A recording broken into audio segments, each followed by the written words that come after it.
Welcome back, everybody. As the numbers show more and more that the tide is turning when it comes to the U.S.-Mexico border, the cartel and smugglers are becoming more and more desperate, making it their mission for even more high stakes. NewsNation's Jorge Ventura is getting a closer look at all of that. He had an exclusive ride-along near the border. Take a look at this.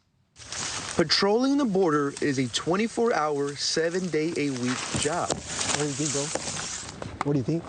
The DB's right here. Especially in areas used by smugglers and migrants to hide from authorities. We rode along with Texas state troopers in the Rio Grande Valley. It's an area seeing an uptick in migrants trying to slip in while smugglers look to make big bucks. Within our first hour, Trooper Guadalupe Casares got an alert of illegal immigrants trying to hide in the brush. Border Patrol agents and the Texas National Guard arrived too.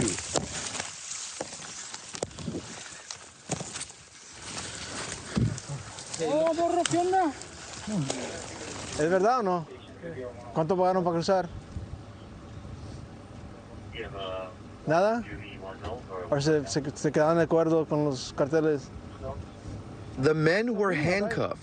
They said their plan was to head to San Antonio. Instead, they could now face charges for smuggling. They believe the male in the purple sweatshirt was the guide. We won't get the whole immigration history, but we'll get some of it. So I've seen them before. We followed that trail within the ditch for a couple yards, and we ended up catching up to these two individuals that were in the ditch trying to avoid our apprehension, avoid detection.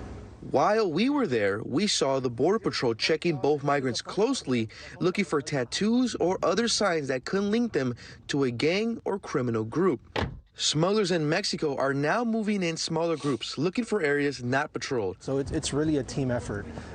Majority of the time, our BP agents are processing individuals, and that's where we come in and we try to cover that gap so that these people don't get across. Texas DPS drones, critical for spotting smugglers, captured this raft in action. The three Mexican nationals were quickly apprehended. Hey, Cáceres, watch this guy, he has a vest. But the smuggler paddled back to Mexico. There, you can see what appears to be smugglers preparing to bring another group over. ¿Cuántos años tienes? 15 años. ¿Y usted? It's not just migrants on law enforcement's radar. Texas troopers and Border Patrol are teaming up to stop drugs. Here, they intercepted 187 pounds of narcotics and arrested 3 men from Mexico. Now they face prosecution. All right, Jorge joins us live now. Jorge, first of all, the guy in the purple, I was thinking if he was the guide and he was trying to hide, purple probably was not the best color to wear. He seems like he stood out in the brush, but he also just seemed, in all your video, he seemed to almost be like laughing and had this sort of careless attitude the way that he was looking at the officers out there.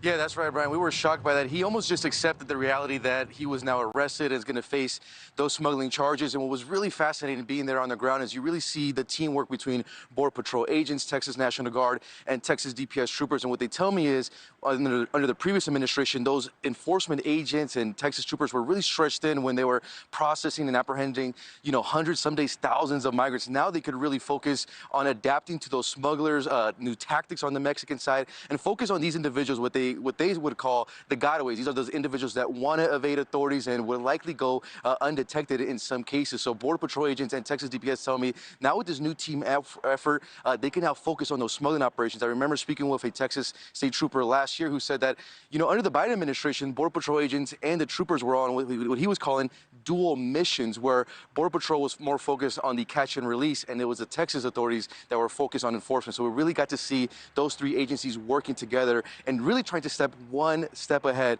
of smugglers on the Mexican side, Brian. Yeah, and I just saw the guy laughing again in the video there when he was handcuffed to the other man. They won't be laughing for long, I'll tell you that. All right, thank you, Jorge. Appreciate it as always.